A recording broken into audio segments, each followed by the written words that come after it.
بھائی کا سوال ہے، انہوں نے مذاق میں بیوی کو طلاق دی تھی، کیا ہو گئی؟ اور اسی سے ملتا ہوا دوسرا سوال ہے بھائی کا کہ انہوں نے وکیل کے ذریعے نوٹس بھیج کر طلاق لکھوایا، تو کیا ان سے بھی طلاق ہو گئی؟ ان کے دو سوال ہیں. ایک تو یہ کہ کسی بھائی نے مذاق میں اپنی بیوی کو کہ میں تمہیں طلاق دے رہا کہ طلاق ہو جائے گی. بالکل ہو جائے گی بھائی.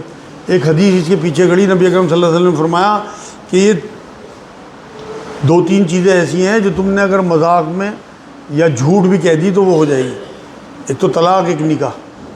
تو اس لیے بہت محتاط رہیں. طلاق ایک ایسی چیز ہے جو واقع ہو گئی، آپ کی بیوی کو عدت کرنی چاہیے، اور اگر آپ نے ایک ہی بار کہا تھا تو آپ اس عدت کے بیچ میں 3 حیض سے پہلے اگر اس سے رجوع کر لیں گے تو وہ طلاق آپ کی ختم ہو جائے گی. 2 طلاق کا حق آپ کے پاس باقی رہے گا. دوسرا سوال ان کا یہ ہے کہ انہوں نے نوٹس دلوانا تھا اپنی بیوی کو، اور وکیل سے کہا کہ میں اپنی بیوی کو طلاق دے رہا ہوں، اس سے یہ لکھ دو، اور اس کے بعد کوئی بات ہو گئی، کمپرومائز ہو گیا، تو وہ کیا طلاق ہو گئی؟ وہ بھی ہو گئی. لیکن وہ بھی ایک ہی طلاق ہوئی، اور وہ رجوع کرنے کا ان کے پاس حق ہے. رجوع کا حق اللہ نے مرد کو دیا کہ وہ ان 3 حیض سے پہلے وہ رجوع کر سکتا ہے. لیکن اگر 3 حیض پورے ہو گئے تو اس کے بعد اس کا حق ختم. اب اگر عورت بھی چاہے مرد بھی چاہے تو دوسرا نکاح ہوگا، اور دوسرا نئے مہر کے ساتھ نکاح ہوگا. اور قرآن یہ کہتا ہے سورہ بقرہ آیت نمبر 228-29 کہ انہیں کوئی نہ روکے اگر یہ دوبارہ نکاح کرنا چاہے. جادو کا چلنا برحق بتایا ہے اور یہ نبیوں میں بھی چلا ہے. تو ہم اپنے معاشرے میں دیکھتے ہیں کہ دیوالی کا جو ٹائم ہوتا ہے تو مچھلی کو زیادہ مطلب دعوتوں میں یا پھر اس کو گھر پہ بنایا جاتا ہے. تو یہ کہاں تک مطلب یہ ایسا ہے جو بڑا اچھا سوال ہے ان کا. آج کل کے حساب سے بہت اچھا سوال ہے کہ دیوالی پہ لوگ جو ہیں بہت، میرے پاس بھی روز ہی آ رہی ہیں عورتیں کہ جی دیوالی پہ ہمارے ہاں یہ ہو جاتا ہے، ہولی پہ. بھائی دیوالی اور ہولی جو ہے یہ ہمارے ہم وطن بھائیوں کے تہوار ہیں. ان سے ہمارا کوئی مطلب نہیں ہے، ایمان والوں کا کوئی مطلب نہیں ہے کہ ان پہ جادو ہو جائے یا کوئی ہنڈیا آ کے گر جائے، کوئی جادو کرا دے. جادو اللہ کی مرضی سے ہوتا ہے.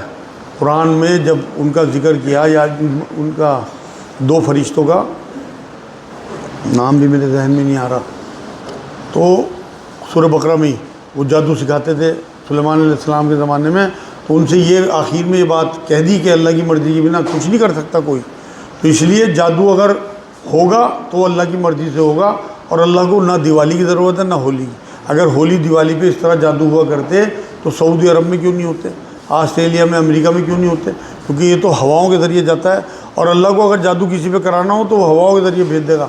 آزمائش میں اگر کسی کی جادو لکھا ہوا ہے، نبیوں پہ بھی ہوا جادو، اسی لیے ہوا نبیوں پہ کہ اللہ رب العزت نے دکھانا تھا کہ جادو برحق ہے اور اس کا توڑ بھی دینا تھا امت کو. تو نبی اکرم صلی اللہ علیہ وسلم سکھا کے گئے. وہ جو آخری 2 صورتیں اتری ہیں وہ آپ کے لیے ہی اتری ہیں کہ آپ توڑ کے طور پہ انہیں استعمال کریں. آپ کچھ پوچھ رہے تھے.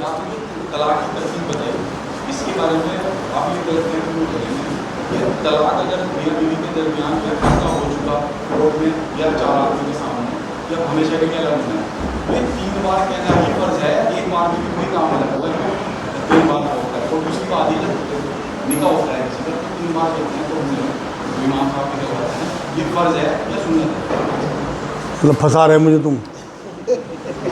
بھائی ان کا سوال یہ ہے کہ 3 بار طلاق کہنا ضروری ہے جبھی طلاق ہوگی، یا ایک بار کہنے سے بھی ہو جائے گی؟ ایک بار کہنے سے بھی طلاق واقع ہو جائے گی، اور عدت کے بیچ میں مرد اگر رجوع کرنا چاہے تو وہ رجوع کر سکتا ہے. 3 بار کہنا کوئی ضروری نہیں ہے. 3 کیا 3000 دفعہ بھی اگر کوئی کہہ دے تو طلاق ایک ہی ہوگی. کیونکہ ایک بار منہ سے طلاق لفظ نکلا تو سیکنڈ کے 1000ویں حصے میں عورت عدت میں پہنچ گئی، اور عدت کی حالت میں طلاق نہیں ہوتی. دوسری طلاق ہو ہی نہیں سکتی جب تک وہ عدت میں ہے. یا تو اس کا میاں رجوع کرے گا اس سے، اور یا پھر وہ پوری ہو جائے گی طلاق اس کی، اس کے بعد دوبارہ وہ نکاح کر سکتے ہیں. کسی حلالے کی ضرورت نہیں. دوسرا ان کا سوال یہ ہے کہ 3 بار جو مولوی صاحب قبول ہے قبول میں کراتے ہیں، کیا یہ فرض ہے؟ یہ تو یہ پچھلے ہفتے آئے نہیں تھے. میں نے پچھلے ہفتے اس بات کا جواب دیا تھا کہ صرف ایک بار قبول کرانا سنت ہے، اور اسی میں نکاح ہو جاتا ہے. کوئی فرض نہیں ہے، اور یہ سنت ہے، فرض نہیں ہے میرے بھائی. کیا مردے سنتے ہیں؟ ان کا سوال یہ کیا مردے سنتے ہیں؟ بھائی ہاں مردے سنتے تو ہیں لیکن جواب نہیں دے سکتے. نبی اکرم صلی اللہ علیہ وسلم نے ایک بار یہ بات فرمائی کہ میں قبر کے آگے سے گزر رہا تھا تو عذاب ہو رہا تھا، ان کی چیخیں تھیں. اور یہ بھی فرمایا کہ جب مردے کو دفنا کے گھر والے پلٹتے ہیں تو وہ ان کے چلنے کی چاپوں کی آواز سنتے ہیں مردے. تو اس کا مطلب مردے سنتے تو ہیں لیکن ان کا اس دنیا سے تعلق ختم ہو چکا ہوتا ہے، وہ دوبارہ سے مطلب جواب نہیں دے سکتے، یہاں کچھ کر نہیں سکتے یہاں کے لوگوں کے لیے۔ کیا ماں باپ کی قبر پہ ان سے دعا کے لیے کہا جا سکتا ہے؟ اسی سے ریلیٹڈ سوال ہے کہ کیا ماں باپ کی قبر پہ جا کے ان سے دعا کے لیے کہا جا سکتا ہے؟ بھائی ان کا تو تعلق منتقل ہو گیا یہاں سے، اب وہ بالکل آپ کے لیے کچھ نہیں کر سکتے، آپ ان کے لیے کر سکتے ہو دعائے مغفرت، ان کے لیے آپ تحفے پڑھ کے بھیجو، بلکہ انتظار کرتے ہیں، ایک حدیث میں تو یہ ہے، تو اس لیے آپ وہاں ان کی قبر پہ جاؤ، ان کے لیے مغفرت کی دعا کرو، اور جو ان سے یہاں کوتاہیاں ہوئیں ان کی اللہ رب العزت سے ریکویسٹ کرو کہ اللہ ان کے نامہ اعمال سے ان غلطیوں کو، ان کوتاہیوں کو معاف کر دے، ان کے لیے آسان کر دے، اور اگر تو نے مغفرت کر دی ہو تو ان کے درجے بلند فرما، اور بنا ماں باپ کے لیے دعا کرے، آپ یقین کریں آپ کی دعائیں جو ہیں مکمل نہیں ہوتی، تو اسی لیے ہر انسان کو یہ چاہیے، جیسے بھی ماں باپ تھے، چاہے اچھے تھے یا برے تھے، وہ اپنا آپ بھگتیں گے جو انہوں نے کیا، لیکن آپ کے اوپر یہ فرض ہے کہ آپ اپنے ماں باپ کے لیے دعا ضرور کیا کریں اپنی نمازوں میں۔ انٹرنیٹ پر ملنے والے وظیفے پڑھنا ٹھیک ہے؟ ان کا سوال یہ ہے انٹرنیٹ پہ ملنے والے وظیفے پڑھنا ٹھیک ہیں اگر اس میں ریفرنس ہے اور آپ کو ریفرنس چیک کرنے آتے ہیں حدیثوں سے یا قرآن کی آیتوں سے تو بالکل ٹھیک ہیں۔ اللہ کا سارا کلام رحمت والا ہے، رسول اللہ کی ساری باتیں جو ہیں وہ موتی ہیں، تو اگر کسی عالم نے ایسی اپنی طرف سے ہمیں اپنی ٹی آر پی بڑھانے کے لیے جو نیٹ سے پیسے آتے ہیں اس وجہ سے کوئی چیز ڈال دیا لوگ اسے پڑھ لے، کوئی فائدہ نہیں ہونا میرے بھائی، فائدہ ہوگا اوتھینٹک چیزوں سے جو نبی اکرم صلی اللہ علیہ وسلم سے ثابت ہیں یا قرآن سے ثابت ہیں چیزیں۔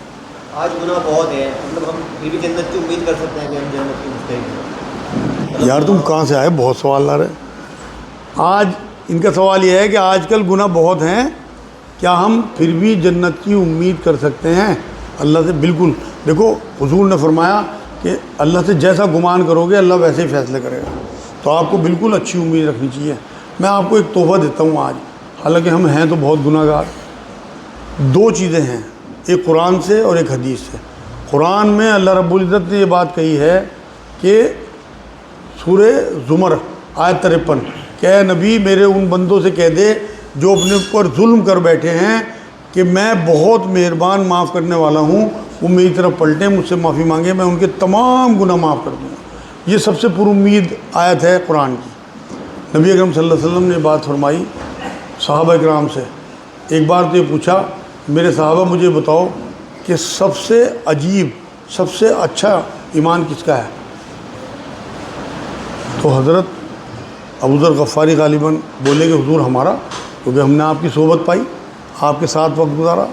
تو نبی اکرم صلی اللہ علیہ وسلم نے کہا نہیں، تم نے تو مجھے دیکھا، مجھے میری باتیں سنی، میرے اوپر وحی آتی دیکھی، بعد میں آنے والے لوگ جنہوں نے مجھے نہیں دیکھا ہوگا وہ جو ایمان لائیں گے میرے اوپر ان کا ایمان عجیب ہوگا۔ ہمارے یہاں تو عجیب دوسرے معنی میں ہونا، عربی میں عجیب جو ہے وہ خوبصورتی کے معنی میں آتا ہے، تو ان کا ایمان جو ہے وہ قوی اور خوبصورت ہوگا۔ ایک بار نبی نے فرمایا میرے صحابہ سن لو، آج میں تمہارے بیچ میں موجود ہوں، یہ جامع ترمذی کی حدیث سنا رہا میں آپ کو، اگر تم دین کے 10ویں حصے کو بھی اگر چھوڑ دو گے تو نجات نہیں پا سکتے، اور ایک زمانہ ایسا آنے والا ہے جس میں لوگوں نے میری صرف باتیں سنی ہوں گی، مجھے دیکھا نہیں ہوگا، کہ وہ دین کے 10ویں حصے پہ بھی اگر عمل کر لیں گے تو ان کی نجات ہو جائے گی۔ آپ یقین کرو مجھے جھڑجھڑی آ گئی سنا کے، تو یہ خوشخبری ہے نبی اکرم صلی اللہ علیہ وسلم کی۔ تو جتنا آپ کی استطاعت ہے کم سے کم اللہ کے واسطے دین پہ عمل شروع کر دو، پورا پختہ یقین رکھو حساب کتاب پہ، فرشتوں پہ اور سب چیزوں پہ، انشاءاللہ تعالیٰ آپ کی نجات گناہ گار ہونے کے باوجود بھی۔ بہت اچھا سوال کیا انہوں نے آج یہ، اور پر امید رہو اللہ کی ذات سے، گناہوں سے توبہ کرتے رہو اور اللہ رب العزت کے آگے گڑ گڑاتے رہو، اپنی نمازیں درست رکھو، ہر نماز میں توبہ کرتے ہو، استغفار کو لازم پکڑ لو۔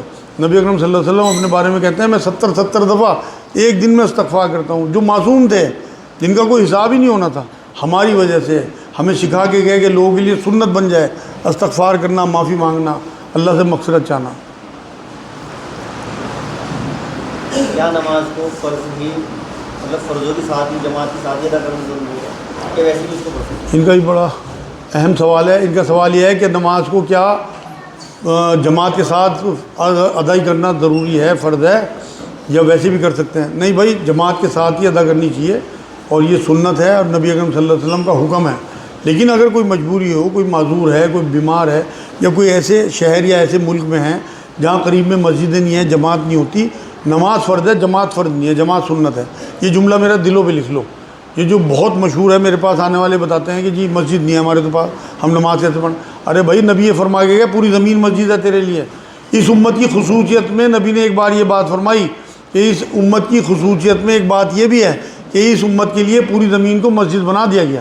آپ کھیت میں ہو، کھلیان میں ہو، سڑک پہ ہو، گاڑی میں ہو، بس میں ہو، آپ نیت باندھو، نماز پڑھ دو. نبی اکرم صلی اللہ علیہ وسلم نے سواری پہ نماز پڑھی، حضور نے خوف کی نماز پڑھی. ایک رکعت کچھ لوگوں نے پڑھی، نبی کے پیچھے ایک دوسری لوگ کھڑے رہے ہتھیار لیے ہوئے، پھر دوسری پڑھی. ایسا موقع ہوا کہ ظہر میں حضور نے پوری نماز پڑھا دی. انہیں پتہ لگ گیا دشمنوں کو کوئی جنگ تھی، انہوں نے پلان بنا لیا حملہ کرنے کا. اثر میں حضور اکرم صلی اللہ علیہ وسلم کو وحی کے ذریعے اللہ نے بتا دیا. حضور نے جو ہے وہ نماز جو ہے خوف والی پڑھائی. سفر میں تھے، 2 رکعت پڑھائی. ایک رکعت میں پہلے پڑھائی، کچھ لوگ کھڑے رہے، کچھ نے پڑھ دی، ہتھیار لیے ہوئے کھڑے رہے، سارے منصوبے ان کے ڈھیلے ہو گئے. تو آپ تو ہر حال میں نماز فرض ہے، ہر حال میں. آپ بیمار ہو لیٹ کے پڑھ دو. آپ یقین کرو، اب تو ویڈیو کا زمانہ ہے. آپ نے دیکھا ہوگا اسپتالوں میں کیسے کیسے مولوی حضرات جو ہیں وہ نیت باندھے ہوئے پڑے رہے اسٹریچر پہ. ذرا ذرا سے بچے، ناک میں نلی لگی ہوئی ہے اور یہ پانی چڑھ رہا، خون چڑھ رہا، اور نماز ادا کر رہے. رکشہ والے رکشوں میں کھڑے ہو کے پڑھ رہے.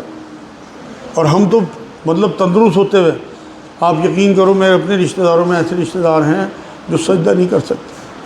ان کی کمر کی ہڈی جو ہیں وہ کلے ان کے خراب ہو گئے، کمر کی ہڈی خراب ہو گئی.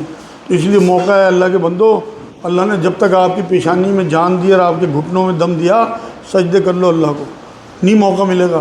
قرآن میں اللہ نے یہ کہا سورہ یاسین میں، تختے کر دوں گا تمہاری کمر. وہاں جھکنا بھی چاہو گے، وہاں تو جھکنا چاہیں گے لوگ.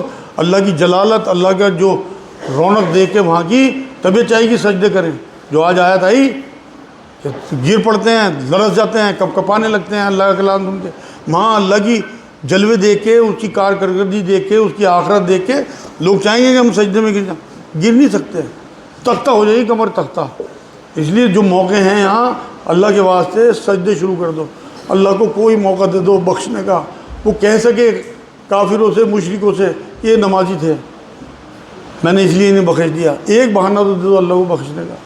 صرف 5 نمازی صحیح کر لو اپنی. ہاں، کیا کوئی غیر سید شوہر اپنی سید بیوی کو ڈانٹے تو کیا گناہ ہوگا؟ ان کا سوال یہ ہے کوئی غیر سید شوہر جس نے سیدہ سے شادی کی ہو، اگر وہ اسے ڈانٹے تو کیا گناہ ہوگا؟ بھائی گناہ تو ہوگا. آپ یہ تو سید عورتوں سے شادی نہ کریں. اصل میں جو صحیح سید ہے نا، یہ شہزادے ہیں، نبی اکرم صلی اللہ علیہ وسلم کی اولادوں میں ہیں، ان کی بیٹی، ان کے بیٹے ہیں. تو ہمیں بہت احترام کرنا چاہیے. جب حوض کوثر پہ، جب میزان کے پاس نبی اکرم صلی اللہ علیہ وسلم ان کے لاڈ کریں گے نا، تو وہاں ہمیں شفاعت کی ضرورت ہوگی. تو اس لیے سیدوں کی بہت احترام کیا کرو. میری رائے یہ ہے کہ یا تو پہلے طے کر لو، اگر آپ کو کوئی سیدہ پسند ہے، کہ میں انشاءاللہ تعالی ہمیشہ اس کی عزت کروں، احترام کروں گا، ادب کروں گا، چاہے بیوی صحیح. اور اگر نہیں کر سکتے تو رشتہ نہ کرو. لیکن اگر ہلکی پھلکی کوئی ایسی کمی ہو، جیسے شہزادی کے کپڑوں پہ ذرا سی دھول لگ گئی اور آپ نے جھاڑ دی، ہلکی پھلکی سختی اگر کر دی، تو اس میں کوئی حرج نہیں. آپ شوہر ہیں، آپ کا رتبہ زیادہ ہے، ظلم نہ ہو. دیکھو ایک چیز ہوتی ہے نصیحت، ایک چیز ہوتی ہے فضیحت. فضیحت نہ ہو، نصیحت ہو. جو دیوالی کے میسج کرتے ہیں اس کا رپلائی کر سکتے ہیں؟ ان کا سوال یہ ہے ہیپی دیوالی کے میسج جو کرتے ہیں کیا اس کا رپلائی کر سکتے ہیں؟ بالکل، یہ ہلکی پھلکی چیزیں ہیں یار. اصل میں اسلام جو ہے نا، وہ ایسا مذہب ہے جس میں لچک ہے. آپ جس ملک میں رہ رہے ہیں، اس ملک کے باشندوں کے ساتھ اگر آپ بہت زیادہ سختی کرو گے تو جو حالات بن رہے ہیں اس سے بدتر حالات ہوتے چلے جائیں گے. آپ خود میسج نہ کرو. اگر کسی کا میرے پاس میسج آ رہا ہے، میں انہیں جواب میں گاڈ بلیس یو آل یہ میسج کر رہا ہوں، تو ان کا مطلب ان کی بھی طبیعت خوش ہو جائے کہ اس نے ہمیں دعا دی. وہ ایک مجھے گرو سمجھ کے، استاد سمجھ کے، بڑا سمجھ کے اتنے میسج میرے پاس آ رہے ہیں روز 3-4 دن سے، مگر میں نے میسج یہی کیا پلٹ کے. تو آپ بس یہ ایک پکڑ لو کہ God bless you all with happiness with safety, مطلب جو چیز آپ جوڑ سکتے ہو خوبصورتی کے ساتھ. وہاں سے سویٹس وغیرہ آتی ہیں کیا اس کو؟ ان کا سوال یہ ہے دیوالی کی جو مٹھائی آتی ہے کیا اسے استعمال کر لیں؟ بالکل کر سکتے ہیں. دیکھو حضور نے کس چیز کو منع کیا؟ اگر کسی بت کے آگے، اگر وہ کسی مورتی کے آگے اگر وہ اس مٹھائی کو اور وہ کر کے نا، اسے کیا آرتی کہتے ہیں، اسے کر کے اگر آپ کو کھلائیں نا، وہ پرساد کھلائیں، وہ تو آپ کے ایمان میں اتنی قوت ہونی چاہیے کہ آپ منع کر دو. منع نہیں کر پا رہے تو آپ لے لو اور جیب میں رکھ لو. اگر وہ پوجا کی مٹھائی ہے پھر تو آپ لے تو لو احتراماً، لیکن اسے یوز نہ کرو. جو مارکیٹ سے لا کر پرچیز کر کے وہ دے رہے ہیں. بالکل بالکل وہ جائز ہے یار. تحفوں کو لینے دینے کو نبی نے یوں نہیں کہا مسلمانوں کے تحفے، بلکہ تحفوں کے لینے دینے کو حضور نے پروموٹ کیا. اس سے قدورتیں دور ہوتی ہیں، اس سے محبتیں بڑھتی ہیں. آپ کسی ایک کی مٹھائی منع کر دو، دیکھو ساری عمر کو دشمن بن جائے گا آپ کا. آپ دیوالی پہ مٹھائی ان سے لو اور عید پہ انہیں مٹھائی دو. دیکھو وہ نبی اکرم صلی اللہ علیہ وسلم بقرعید پہ گوشت دیتے تھے یہودیوں کو جو پڑوسی یہودی تھے. حضرت عمر کے ہاں کبھی بھی کوئی قربانی ہوتی تھی ضرور گوشت پہنچاتے تھے. تو یہ ہمارے بزرگوں کی، ہمارے بڑوں کی سنت ہے. لیکن ہمیں شدتوں کے ساتھ دین وہ نہیں ہے جو ہمیں پیش کیا جا رہا میرے بھائی. دین خوشخبریوں کا ہے. حضور نے فرمایا حضرت معاذ بن جبل رضی اللہ تعالیٰ عنہ کو جب انہیں گورنر بنا کے بھیج رہے تھے تو کہ وہاں جا کے لوگوں کو تنگیوں میں نہ کرنا، مطلب خوشخبری سنانا لوگوں کو، دین کو آسان کر کے پیش کرنا. تو دین کو آسان کر کے پیش کرو جس سے لوگ دین کے قریب آئیں. غسل کے بعد کیا نماز کے لیے وضو ضروری ہے؟ ان کا سوال یہ ہے غسل کے بعد کیا نماز کے لیے وضو ضروری ہے؟ نہیں بھائی، نبی اکرم صلی اللہ علیہ وسلم نے جس طرح سے غسل کا ہمیں طریقہ بتایا اسی میں وضو ہو جاتا ہے. تو اس کے بعد وضو کرنا، یہ حضرت عائشہ رضی اللہ تعالیٰ عنہ نے بات کہی کہ یہ یہودیوں کا طریقہ ہے. یہ نہیں اپنانا آپ لوگوں نے. ایک بار آپ نے غسل کر لیا، آپ پاک ہو گئے، تو اس کے بعد پھر آپ جو ہے وہ دیکھو نبی کی ایک حدیث ہے کہ اگر کوئی اپنی شرمگاہ کو چھوتا ہے تو اس کا وضو ٹوٹ جاتا ہے. جب صحابہ اکرام نے بات پوچھی نا کہ جن نہاتے ہوئے تو ہاتھ لگ جاتا ہے، تو پھر یہ اس کی وضاحت آ گئی روایتوں میں کہ بھائی وہ شہوت سے اگر آپ چھوؤ گے نا اپنے کسی شرمگاہوں کو تب آپ کا وضو ٹوٹے گا. اب یہ تو جسم کا ایک حصہ ہے. آپ کو خارش آئی، جنگات میں خارش آئی یا آپ کی پیشاب کی جگہ پہ خارش آ گئی، آپ نے کھجا لی، کوئی وضو نہیں آپ کا ٹوٹا. دو بہن بھائیوں کی شادی مطلب ایک ٹائم میں کر سکتے ہیں؟ ان کا سوال یہ دو بہن بھائیوں کی شادی ایک ٹائم میں کر سکتے ہیں؟ بالکل کر سکتے ہیں، کوئی منع نہیں ہے. یہ بھی میرے پاس سوال آتے رہتے ہیں، معاشرے میں یہ بھی مشہور ہے. حالانکہ میں خود یہ حرکت کر چکا جب تک میں اس لائن میں نہیں آیا تھا. یہ میں بتا رہا آپ کو سن 90-92 کی بات کہ میں نے دو بہنوں کی شادی رکھی، اور اسی وہم کے چکر میں کہ ایسا نہ ہو کہ میری کوئی بہن پریشان حال ہو. مجھے سنا تھا میں نے کہ دو بہنوں کی ساتھ کریں تو پریشان، اور میں بھی بس اس ٹائم بھائی مجھے معلومات تو تھی نہیں، تو میں نے ایک کی بارات ایک دن بلائی اور ایک کی اگلے دن بلائی، دو دعوتیں کریں. اور اس ٹائم میرے حالات بھی اچھے نہیں تھے، لیکن صرف اس وجہ سے کہ میری بہنیں خوش رہیں، باپ تھا نہیں. تو یہ میں کر چکا کام. ہاں جی، کلمہ پڑھنا اور مطلب کلمے کی تسبیح پوچھ رہے ہیں آپ. ان کا سوال یہ ہے کلمے کی تسبیح پڑھنا یا کلام پاک پڑھنا کیا افضل ہے؟ کلمہ جو ہے وہ قرآن پاک کا ہی حصہ ہے، تو قرآن پڑھنا افضل ہوا. قرآن اللہ کی صفت ہے. آپ اللہ سے بات چیت کرتے ہیں جب آپ کلام پاک پڑھتے ہیں، اور اللہ آپ سے بات چیت کرتا ہے کلام پاک کے ذریعے. کیونکہ لا الہ الا اللہ محمد الرسول اللہ کہیں ایک جگہ نہیں آیا، نہ کسی حدیث میں، صرف قرآن میں الگ الگ دونوں حصے یہ آئے جسے جوڑ کے کلمہ بنا دیا گیا علماء دین نے. لا الہ الا اللہ ایک جگہ آیا، محمد الرسول اللہ دوسری جگہ آیا قرآن میں، تو یہ ایک کلمہ بنا دیا گیا. تو اگر آپ کلمہ بھی پڑھتے ہو تو وہ بھی آپ قرآن ہی پڑھ لیں. تو اس لیے قرآن پڑھیں جو افضل ترین چیز ہے، جو آپ کی نجات کا حصہ ہے. لیکن قرآن کو میں آج دوبارہ سے بات کہہ دوں، پہلے بھی کہہ چکا، ایک رکوع پڑھیں اور ایک پارے کا ترجمہ پڑھیں. دھیان رکھنا میرے جملے کو، میں یہ نہیں کہہ رہا ایک رکوع پڑھیں اور ایک ہی رکوع کا ترجمہ پڑھیں. میں آپ کو کہہ رہا ہوں ایک رکوع کی تلاوت کریں اور ایک پارے کا ترجمہ پڑھیں. نبی نے فرمایا ایک آیت سمجھ کے پڑھنا 100 نفلوں سے بہتر ہے، اور 100 نفلوں میں 1000 آیتیں بنتی ہیں. آپ جوڑ لو، چھوٹی سے چھوٹی صورت جو ہے وہ 3 آیتوں پہ مشتمل ہے. سورہ عصر پڑھ لو، قل اللہ احد پڑھ لو، 3 آیتیں ہیں. اور سورہ فاتحہ میں 7 اور 3 10، ایک رکعت میں 10 آیتیں، 100 نفل میں سے 1000 آیتیں. اگر رسول اللہ کی بات کو آپ پھیلا لو اسے، حضور نے اس حساب سے یہ بات فرمائی کہ ایک آیت کو پڑھنا سمجھ کے 1000 آیتوں کی تلاوت سے بہتر ہے. میں بہت رسوخ سے یہ بات کہہ رہا، کچی بات نہیں ہے، آپ پھیلا لینا چاہیے اس حدیث کو. ہاں جی، جیسے بہن کا سوال ہے کیا حیض کی حالت میں طلاق کاؤنٹ ہوگی؟ سورہ طلاق کی آیت نمبر 2 میں کہا گیا ہے کہ عورتوں کو طلاق دو ان کی عدت شمار کر کے. بہت اچھا سوال ہے، اور یہ صحیح بات ہے کہ سورہ طلاق میں آیت ہے ان کا سوال یہ ہے کہ حیض کی حالت میں طلاق ہو جائے گی؟ بالکل ہو جائے گی بھائی، لیکن وہ گناہ گار ہوگا طلاق دینے والا، لیکن طلاق واقع ہو جائے گی۔ اب جیسے شراب کو منع کیا اللہ نے کہ قرآن میں کہ شراب کو نہ پینا بالکل بھی، لیکن شراب پیتے ہیں لوگ۔ زنا کو منع کیا، زنا کے قریب بھی نہ جانا کرتے، لیکن ہو تو جاتا ہے، لیکن ہے یہ گناہ۔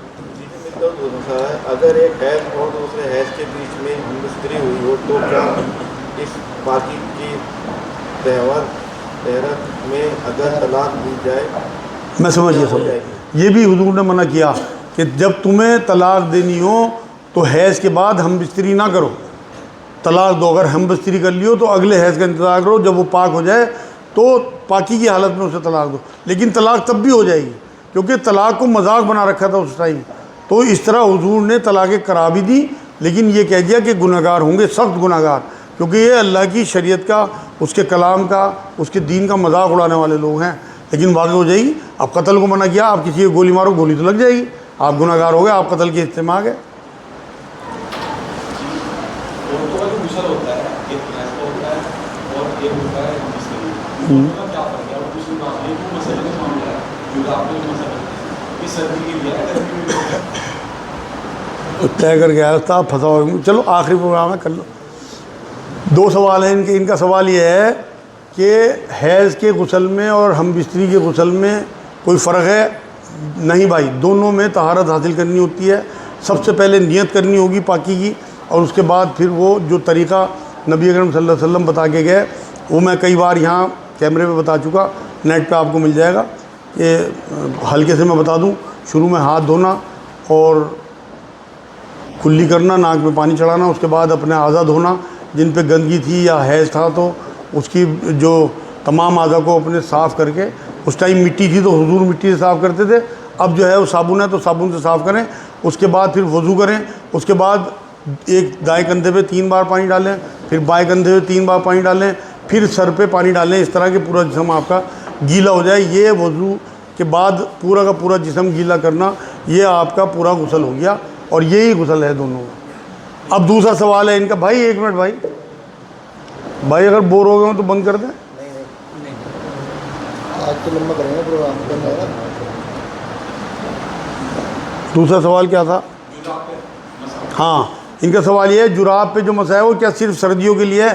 نہیں بھائی، عرب میں تو سردی ہوتی ہی نہیں تھی۔ آپ یہ دیکھو نا، عرب میں تو دسمبر میں بھی گرمی ہوتی ہے۔ جو لوگ گئے ہوئے ہیں یا جو کام کرتے ہیں انہیں پتہ ہے اس بات کا۔ وہ تو اللہ رب العزت نے ایک رخصت دی وضو کو ادا کرنے کے لیے، اور اللہ کی رخصت سے فائدہ اٹھانا جو ہے وہ ایمان کا حصہ ہے۔ تو اس لیے جرابوں پہ جو مسا ہے وہ سردی ہو گرمی ہو۔ اب جو آفس میں لوگ کام کرتے ہیں، میرے پاس جو بچے جاب کرتے ہیں نوئیڈا وغیرہ میں، وہ پوچھتے ہیں جی بڑا آڈ لگتا ہے، واش بیسن پہ ہم پیر اوپر لے کے کس طرح سے وضو کریں؟ تو وہ جرابیں پہن کے جائیں، اس پہ مسا کریں پورا وضو پورا کرنے کے بعد، اور پوری گرمی پوری سردی کریں۔ یہ تو ایک اللہ کی رخصت ہے، اس میں کسی موسم کا کوئی معاملہ نہیں ہے۔ اچھا، تو حضرت عائشہ والی حدیث ہے، اس میں غسل جراب میں جو فرق ہوتا ہے، حیض کا اور ہم اس طریقے سے غسل میں جو فرق بتایا ہے حضرت عائشہ نے، اس وقت حدیث کا مفہوم کیا ہے؟ یہ تو میرے تو دھیان نہیں ہے اس ٹائم، آپ کو کچھ یاد ہوگا تو بعد میں مجھے بتا دینا۔ ہاں جی، کسی سید کو دے سکتے ہیں؟ کیا عشر؟ ان کا بڑا اچھا سوال ہے بھائی۔ عشر کے بارے میں پہلے سن لیں۔ جو لوگ زمیندار ہیں، زمینوں والے ہیں، وہ اپنی فصلوں پہ عشر دینے کا حکم قرآن نے دیا، اور جتنی سال میں فصل جتنی بھی ہوں گی، 2 ہوں 3 ہوں 4 ہوں، بھائی بند کر دیں، میرے خیال میں دعا کرا دیں۔ آپ لوگ پریشان ہو کچھ یہاں، جسے کچھ دقت ہو تو بتاؤ، کھڑے ہو کے مجھے۔ کوئی دقت ہو رہی کسی کو؟ کوئی بات سمجھ میں نہیں آ رہی ہو تو بتاؤ، کوئی اعتراض ہو تب بتاؤ۔ عشر اسے کہتے ہیں جو کھیتی یا فصل یا اس پہ آپ کو جو ہے اگر بارش سے آپ سیراب کر رہے ہیں اپنے کھیت،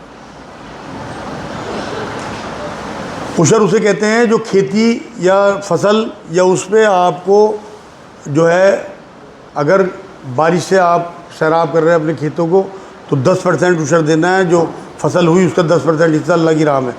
اور اگر آپ نے اپنا ٹیوب ویل یا اپنی نہریں چلائی ہوئی ہیں تو ان پہ آپ کو 5% دینا ہوگا، کیونکہ پانی کا انتظام آپ نے خود کیا۔ ان کا سوال یہ ہے کہ وہ جو عشر ہے، وہ جو فصلوں کی زکوٰۃ ہے، وہ کیا کسی سید زادوں کو دے سکتے ہیں؟ بالکل نہیں دے سکتے بھائی، یہ بھی زکوٰۃ کی ہی ایک شکل ہے. جیسے مال پہ زکوٰۃ حضور نے بتائی، اسی طرح فصلوں پہ زکوٰۃ بتائی. تو زکوٰۃ کے بارے میں نبی نے بالکل منع کیا کہ یہ جو ہے اہل بیت کو نہیں دی جا سکتی. لیکن یہ آتا کیوں ہے سوال؟ میرا تو سوال آپ لوگوں سے یہ ہے کہ جب اگر آپ کو یہ پتہ لگ گیا کہ کوئی شہزادہ یا کوئی شہزادی نبی اکرم صلی اللہ علیہ وسلم کی آل میں سے پریشان ہیں اور وہ مستحق ہیں، تو آپ انہیں تحفے کیوں نہیں دیتے؟ آپ کو ایمان، آپ کو زکوٰۃ کا نظام نبی اکرم صلی اللہ علیہ وسلم تحفے کی طرح دے کے گئے.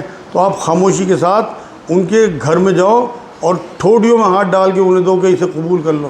آپ کی مہربانی ہے کہ اللہ نے ہمیں مال دیا آپ کے لیے، اور یہ تحفہ ہے آپ کے لیے. کبھی احسان بھی نہ جتانا، رات کے اندھیرے میں جانا، انہیں احساس بھی نہ ہو، ان کی دلاداری نہ ہو، ان کی عزت نفس مجروح نہ ہو، اس طرح سے ان کی ہیلپ کرنا. حرم صاف رہنے کے لیے کیا انجیکشن لگوا سکتے ہیں؟ ان کا سوال یہ ہے، بہت سے لوگ کالے ہوتے ہیں، وہ رنگ صاف کرنے کے لیے انجیکشن لگواتے ہیں. جیسے آپ نے مائیکل جیکسن کو دیکھا ہوگا. بھائی کوئی حرج نہیں ہے، اگر سائنس اتنی ترقی کر لے اور اس کا کوئی سائیڈ ایفیکٹ نہ ہو تو بالکل اس میں کوئی حرج نہیں ہے. لیکن مجھے یہ معلوم ہے کہ ان انجیکشنوں سے اندر کے ٹیشوز اس طرح سے مر جاتے ہیں کہ وہ آدمی کی پھر ڈیتھ واقع ہو جاتی ہے. یہ بہت 55 52 کتنی سال کی عمر میں ڈیتھ ہو گئی تھی اس کی، مائیکل جیکسن کی. یہ کالا تھا، اس نے انجیکشن ہی لگوائے تھے اس طرح کے. تو اس لیے میرے نزدیک احتیاط کریں.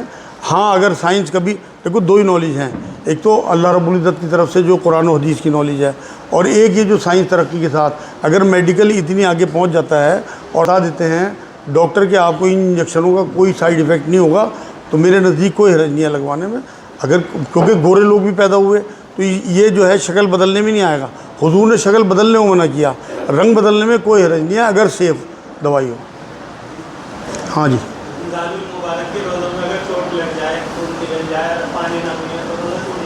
ان کا سوال یہ ہے کہ پانی نہ پئیں، خون نکل جائے تو روزہ ٹوٹ جائے گا. خون نکلنے سے، بھائی خون نکلنے سے تو روزہ نہیں ٹوٹتا.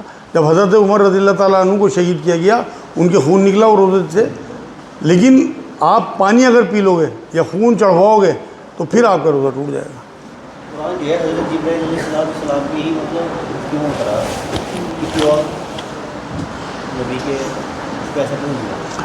ان کا سوال یہ ہے جبرائیل علیہ السلام کے ذریعے قرآن کیوں آیا اور نبی کے ساتھ کیا ایسا ہوا؟ بھائی دیکھو، صرف موسیٰ علیہ السلام کو براہ راست اللہ نے تختیے دیں توریت علیہ السلام، توریت شریف کی. اور قرآن میں یہ واقعہ درج ہے کہ جب موسیٰ علیہ السلام جو ہم کلام ہوتے تھے اللہ رب العزت سے، ایک ہی نبی ہیں جو اللہ سے بات چیت کرتے تھے، یا پھر نبی اکرم صلی اللہ علیہ وسلم معراج کی رات میں ہم کلام ہوئے. تو ایک بار شوق میں ان صاحب نے، بھائی موسیٰ علیہ السلام نے اللہ سے یہ کہہ دیا کہ اللہ جب تو میرے سے بات کرتا ہے مجھے اپنا جلوہ بھی دکھا دے، میں تجھے دیکھنا چاہتا ہوں. تو اللہ نے کہا بھائی فلاں پہاڑ ہے، میں اس پہ اپنی تجلی ڈالنا تھوڑی سی، اگر تو نے وہ برداشت کر لی، دیکھ لی تو میرا بھی دیدار کر لے گا.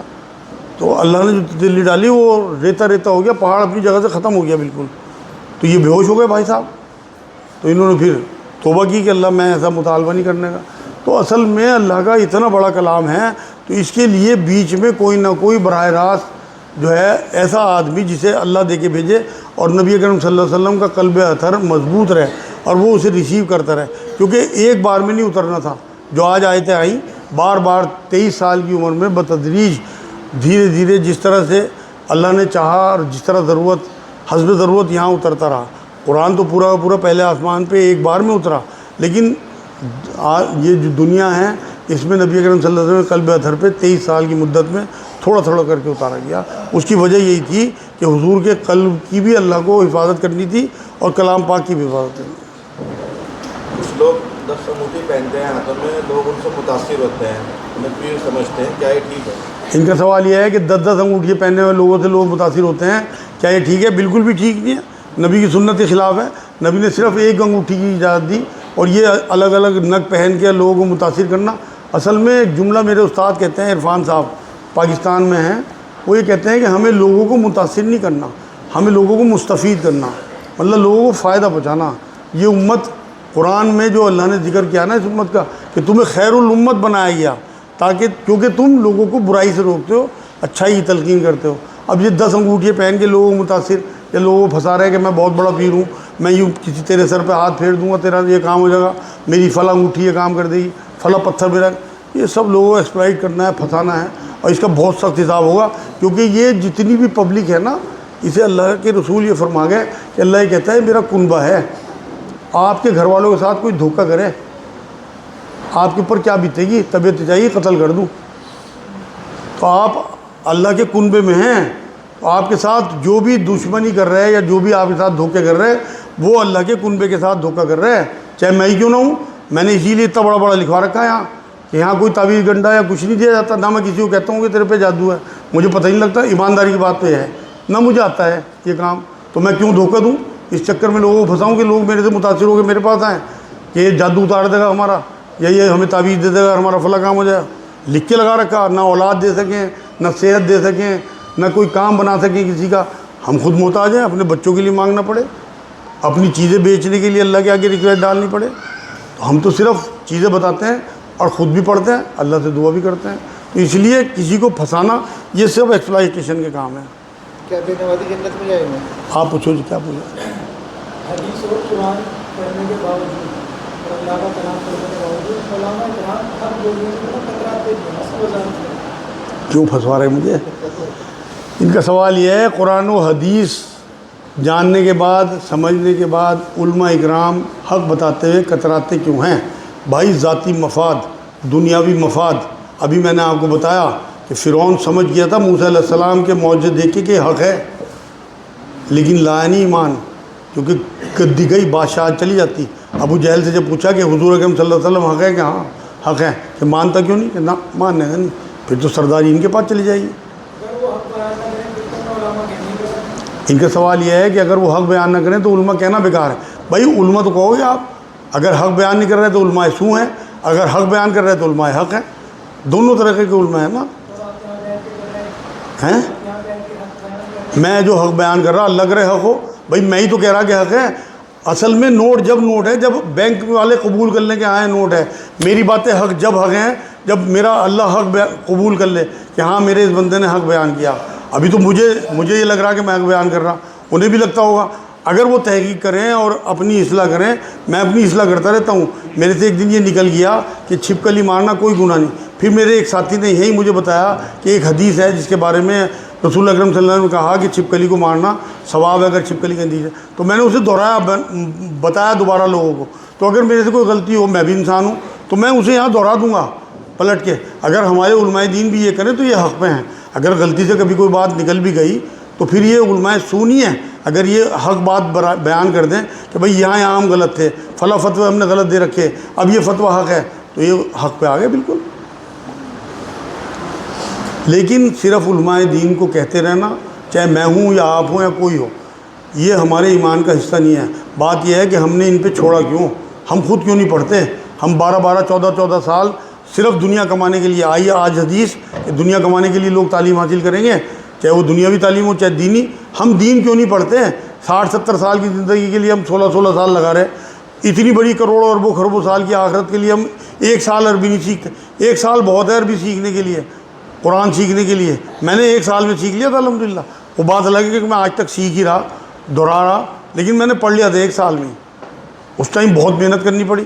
اب یہ الحمدللہ اللہ دل میں بات ڈال دیتا ہے, لیکن سارا ٹھیک رہا علماء دین پہ نہیں ڈال سکتے. دوست ہے ہمارے عیدگاہ کے پاس گولڈ کی دکانیں ہیں, 2 لاکھ کی 10 سال کے بعد یوز کر کے 12 لاکھ کی بیچی, وہ پیسہ جائز ہوگا نا جائز؟ ان کا سوال یہ, پگڑی پہ دکانیں لی اور آگے بیچ دی, پگڑی پہ کیا جائز ہے ناجائز ہے؟ بھائی جو دور آج کا چل رہا, انہوں نے کیونکہ پیسہ لگایا تھا اور دور بدل گیا, تو وہ جائز ہے میرے نزدیک. تو اب یہ علماء دین کس وجہ سے پگڑی کو منع کرتے ہیں, کون سی حدیث ان کے پاس ہے, آج تک پیش نہیں کر سکے, نہ کوئی قرآن کی آیت نہ حدیث. تو پگڑی پہ اگر آپ کوئی چیز لیتے ہو, اگر آپ نے کمٹمنٹ کیا کہ بھائی میں آپ کی دکان لے رہا, یہ میرا ایڈوانس آپ کے پاس 10 لاکھ رکھا ہے, جب میں دکان خالی کروں گا 10 لاکھ آپ سے لوں گا, اگر آپ 12 لاکھ کی ڈیمانڈ کرتے ہو وہ سود ہے. وقف بورڈ کی ہو, کسی کی بھی ہو, بازار سے لی بازار میں دے دی. مسجد کی ہو, وقف بورڈ تو بات ہی چیز ہے, پہلے تو مسجد ہے, تب بھی وہ پگڑی جو ہے جائز ہے آپ. لیکن اگر آپ یہ کرتے ہو کہ آپ نے مسجد سے فری میں دکان لی اور اب آپ 10 لاکھ کی اسے دے رہے ہیں, تو وہ آپ کے لیے جائز نہیں ہے. ہاں جی, کھیتی کی زمین کو جو ہے بٹائی میں دینا جائز ہے کہ ناجائز؟ ان کا سوال یہ, کھیتی کی زمین کو بٹائی پہ دینا جائز ہے ناجائز؟ بالکل جائز ہے بھائی. نبی اکرم صلی اللہ علیہ وسلم نے جب خیبر کو فتح کیا تو وہاں یہودیوں کا قبضہ تھا ان زمینوں کو. جب ان سے خالی کرایا گیا تو جب لوٹنے لگے تو انہوں نے ریکویسٹ کی نبی اکرم صلی اللہ علیہ وسلم کہ حضور اگر آپ یہ زمینیں ہمیں دے دیں تو ہم یہاں محنت مزدوری کریں گے اور اپنی اگائی کریں گے, اس میں حصہ آپ کو. تو نبی نے مان لی بات اور انہیں اس طرح سے وہ بٹائی پہ زمین دے دی. تو یہ سنت ہو گیا. ایک سوال ہے ہاں جی. کسی میرا سوال ہے کہ میرے مامی پر ظلم کرتے تھے اور کبھی معافی بھی نہیں مانگی. اب وہ فوت ہو گئی ہے, اب ماموں روتے ہیں کہ اب کیا کریں. ان کا سوال یہ ہے ماموں مامی پہ ظلم کرتے تھے, مامی مر گئی, اس ٹائم انہوں نے کوئی معافی نہیں مانگی ان کی زندگی میں, اب وہ پریشان ہوئے پھر رہے کہ میں کیا کروں کس طرح سے. بھائی ان کے لیے حل حدیثوں میں اور روایتوں میں آتا ہے کہ وہ ان کے لیے مغفرت کی دعا کریں, ان کی قبر پہ جا کے ان کے لیے ان کے گناہوں کی بخشش کی اللہ سے دعا کریں. انشاءاللہ تعالیٰ امید یہ ہے کہ جب دل سے وہ تائب ہیں اور توبہ کر رہے اور ان کے لیے دعائیں کر رہے تو اللہ انہیں ایسا کمپنسیشن دے گا کہ ان کے نامہ اعمال سے ان کی دعاؤں کی وجہ سے ان کے گناہ مٹا دے گا اور انہیں خوش کر دے گا اور وہ انہیں معاف کر دیں گے انشاءاللہ آخرت میں. یہ روایتوں سے ثابت ہے. بیماری کی حالت میں گھر میں نماز پڑھتے ہیں, کیا اذان سنیں؟ ان کا سوال یہ ہے گھر میں نماز پڑھتے ہیں کہ اذان سنیں. بھائی نماز کے لیے اذان کی ضرورت نہیں ہے, جماعت کے لیے اذان کی ضرورت ہے. نماز کے لیے تو عورتوں کو بھی اذان کی ضرورت نہیں ہے.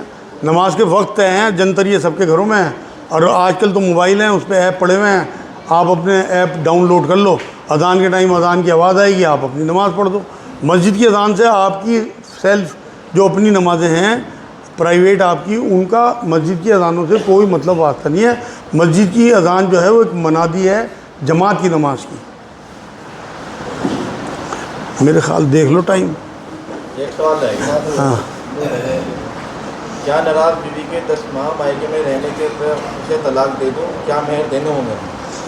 ان کا سوال یہ بیوی ناراض ہو کے مائکے چلی گئی, کیا اسے طلاق دے دوں یا اور کیا طلاق دینے میں مہر دینے ہوں گے؟ بھائی میری رائے تو نہیں ہے کہ آپ طلاق دو, پہلے تو آپ تلاش کرو گے وہ ناراض کیوں ہیں آپ سے. اگر کہیں آپ کی غلطی ہے, آپ کی ماں کی, آپ کی بہنوں کی غلطی ہے تو اسے درست کرنے کی کوشش کریں. ایک بچی جو اپنے ماں باپ بہن بھائی خاندان چھوڑ کے آپ کے پاس آ گئی, ایک کلمے پہ آپ کے بستر پہ بیٹھ گئی, اپنا سب کچھ آپ کو سونپ دیا, تو اس کی خواہشوں کا, اس کی عزت کا, اس کی جو ادب ہے اس کا احترام کرنا آپ کی ذمہ داری بن گئی. آپ نے حجاب و قبول کیا, اس کی تمام ذمہ داری لی اللہ کے کلام کے وجہ سے.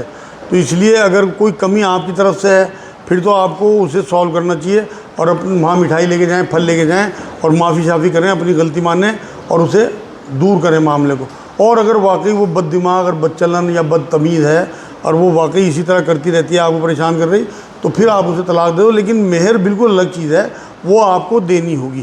ہاں اگر وہ ناراض تھی اور بدتمیز بھی تھی تو آپ کو نان نفقہ نہیں دینا. جو 10 مہینے ان نے عدت کے وہ مدت جو 10 مہینے کی وہاں گزاری, آپ کو نان نفقہ نہیں دینا. لیکن جو آپ نے مہر طے کرے تھے وہ آپ کو دینے پڑیں گے. مہر کے بارے میں آپ کو بتا دوں, یہ ہمارے ہاں بعد میں دینے کا چلن ہے. نبی اکرم صلی اللہ علیہ وسلم مہر ہاتھ کے ہاتھ دیتے تھے. حضرت عائشہ رضی اللہ تعالیٰ عنہا سے جب نکاح ہو گیا تو 2 سال بعد جب رخصتی سے تھوڑے دن پہلے حضرت ابوبکر صدیق نے کہا حضرت حضور اکرم صلی اللہ علیہ وسلم سے کہ آپ اپنی زوجہ کو رخصتی کرا لیں. تو حضور نے کہا میرے پاس مہر کے پیسے نہیں ہیں ابھی. تو اس سے بات یہ ثابت ہو گئی کہ مہر ہاتھ کے ہاتھ دیا کرو بھائی. میں تو جو نکاح پڑھانے جاتا ہوں الحمدللہ پہلے طے کر لیتا ہوں ان سے کہ بھائی سنت طریقے سے آپ کو مہر دینے ہوں گے. ابھی میں نے ایک جگہ ایک گاؤں میں نکاح پڑھایا, پہلے طے کر لیا ان لوگوں سے, تو انہوں نے میری بات مانی. بھائی اگر میرے سے نکاح پڑھوائیں گے تو میری بات مانیں گے, جو سنت ہے میری بات نہیں, میرے رسول کی بات ہے. وما علینا الا البلاغ. اعلان پھر دوبارہ کر دوں میرے بھائی, یہ آخری پروگرام تھا. اگلا پروگرام جب ہوگا ملتوی کر دیا گیا تو اب آپ لوگوں کو سب کو خبر کر دی جائے گی. وما علینا الا البلاغ. اللہم صلی علی سیدنا محمد وعلی آل سیدنا محمد وبارک وسلم.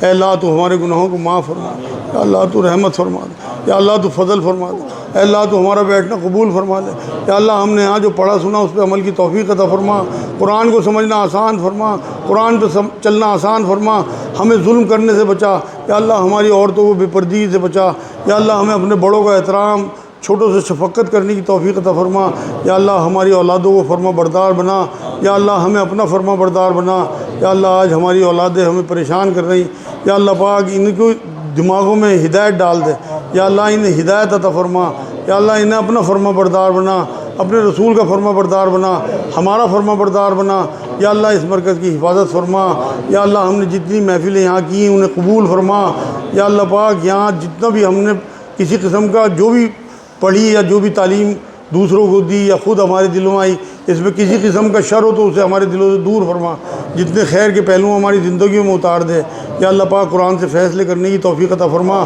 باقی کی زندگی قرآن پہ چلنے کی توفیق عطا فرما، دین پہ زیادہ سے زیادہ عمل کرنے کی توفیق عطا فرما، جلن سے، حسد سے، بغض سے، کینہ سے، غصے سے، بد نظری سے ہماری حفاظت فرما، امانت میں خیانت سے، جھوٹ سے، دھوکے سے، نمبر 2 مال بیچنے سے، وعدہ خلافی سے ہماری حفاظت فرما، یا اللہ ہم جو حرام کمائیے کرتے ہیں، یا اللہ نمبر 2 مال بیچتے ہیں، ڈنڈی مارتے ہیں، کم تولتے ہیں، یا اللہ اس سے ہماری حفاظت فرما، ہمارے دسترخوانوں کو، ہماری جیبوں کو یا اللہ پاک فرما دے، یا اللہ حلال کمائی پہ ہمیں اور ہمارے بچوں کو زندہ رکھ، یا اللہ ایمان والی آسان زندگی، ایمان والی آسان موت عطا فرما، اپنے فضل و کرم سے ہماری ان دعاؤں کو قبول فرما۔